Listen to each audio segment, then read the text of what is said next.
जालंधर निवासी रवि कुमार ने कपूरथला में प्रेस कॉन्फ्रेंस करते रेवेन्यू विभाग कपूरथला के तहसीलदार तथा उनके विभाग के अधिकारियों पर गंभीर आरोप लगाते हुए कहा कि कपूरथला काला सिंगिया रोड पर हमारे परिवार की कुल 1700 मरले जमीन है।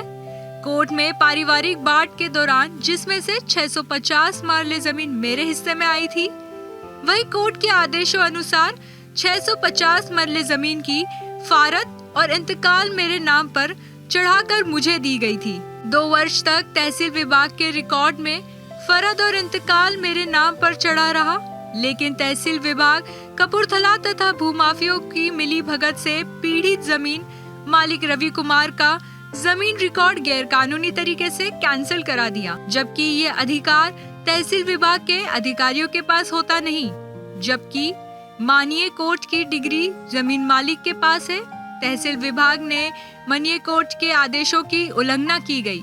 इस समय हम उस ऐतिहासिक कुएं के 10 फीट नीचे हैं और इसके आगे का कुआं आप देख सकते हैं यहाँ से, इसीलिए थोड़ी सी आवाज़ गूंजती हुई भी यहाँ से सुनाई देगी आपको और देख सकते हैं, इसीलिए क्योंकि एक फील होता है उस ऐतिहासिक स्थान का जहाँ पर के हमारे शहीद दफन थे, उनको ज़िंदा यहाँ पर दफन कर दिया गया था।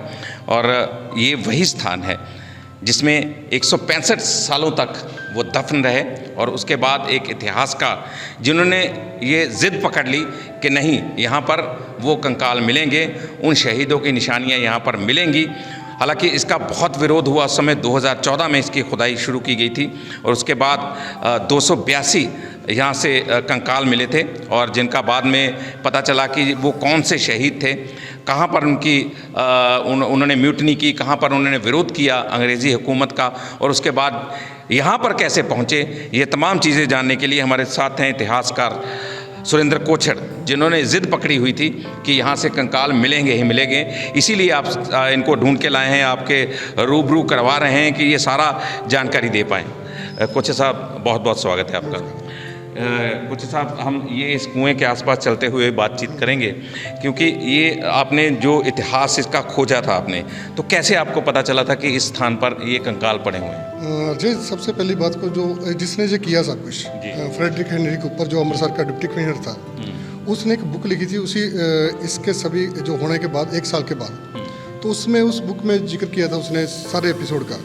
उसमें क्लियर था कि ये सब कुछ हुआ, पर उसने वो लोगों को कहाँ पर फेंका इसका कहीं पर उसने व्याख्या नहीं किया। तो इतना जरूर बताया कि एक 200 फीट की दूरी पर एक कुआं था जहाँ पर उसने फेंका। खैर लंबा 13 साल लग गए मेरे को ये ढूंढने के लिए कि वो कुआं कहाँ पर है, क्योंकि इस कुएं के ऊपर 1972 में गुरुद्वारा बन चुका था और इसी कुएं के ऊपर ही बिल्कुल प्रकाश हो रहा था। तो स्वाभाविक था कि कोई नहीं इस ओर किसी ने ध्यान ही नहीं दिया। पहले हमने जो गुरुद्वारा कमेटी है लोकल की, वहाँ से उनके साथ मेरा तालमेल हुआ। उन्होंने इसमें बहुत कोऑपरेशन रही उनकी और कुएं तक पहुँचने के लिए सबसे बड़ा जरिया मेरे पास कमेटी थी। कमेटी के साथ मिलकर हमने कुएं तक पहुँचे। पहले कुआं निकाला, गुरु ग्रंथ साहब का स्थान हटाकर वो सामने गुरुद्वारा नया वहाँ पर बनाया गया।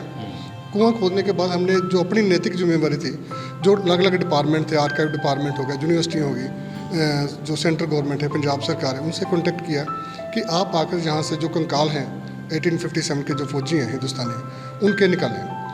पर किसी ने भी इसको एक कहानी मान के चल रहे थे, किसी ने इसके ऊपर ना तवज्जो दी ना इस पर विश्वास किया। वाहिद गुरुद्वारा कमेटी के लोग थे जो मेरे साथ पहले दिन से लास्ट तक चल रहे थे। फिर हमने जो एक दिन तय किया 28 फरवरी का 2014 में कि इसको निकालेंगे। बाकायदा धार्मिक जो था जहाँ पर करके सारा कुछ विधि से इनके निकालना शुरू किया। तो 10 फुट के बाद वहाँ से जो कंकाल मिलने शुरू हो गए। राजेश, आपको याद होगा आप वाहिद एक जर्नलिस्ट थे जो उस वक्त भी यहीं पर मौजूद थे। बिल्कुल। तो आपने देखा था कि पहला आदमी जो शख्स हमने पिंजर निकाला था वो हाथ उसके ऊपर था, निकलने की कोशिश कर रहा था। जैसे कि मैंने अपने मेमोरेंडम जो दिया था डिप्टी कमिश्नर को, उसमें मैंने बड़ा क्लियर लिखा था कि इसमें कुछ बहुत ज़्यादा गिनती में लोग गोली से मार के फेंके गए हैं, तो कुछ लोगों को जिंदा फेंका गया। तो जो जिंदा फेंके गए लोग थे वो लास्ट तक स्ट्रगल करते थे कहीं किसी तरीके से कुएं से निकले। पर फ्रेडरिक हेनरी कूपर ने उनके ऊपर जो चूना और कोला वगैरह डाल के और केमिकल डालकर इसलिए डाल दिया कि उनकी जो मांस था वो गल जाए, वो जो उनका हड्डियाँ सिर्फ जहाँ पर रह जाए। इस कुएं को बंद कर दिया गया। 1972 के बाद गुरुद्वारा बना, पर कभी इस और किसी तवज्जो नहीं दी गई कि उसको ढूंढे। न्यूज नेशन चैनल के रीजनल चैनल पर पंजाब, हरियाणा, हिमाचल प्रदेश पर पंजाब समेत हरियाणा और हिमाचल की खबरों के लिए अभी सब्सक्राइब कीजिए हमारा YouTube channel news state Punjab, Haryana, Himachal.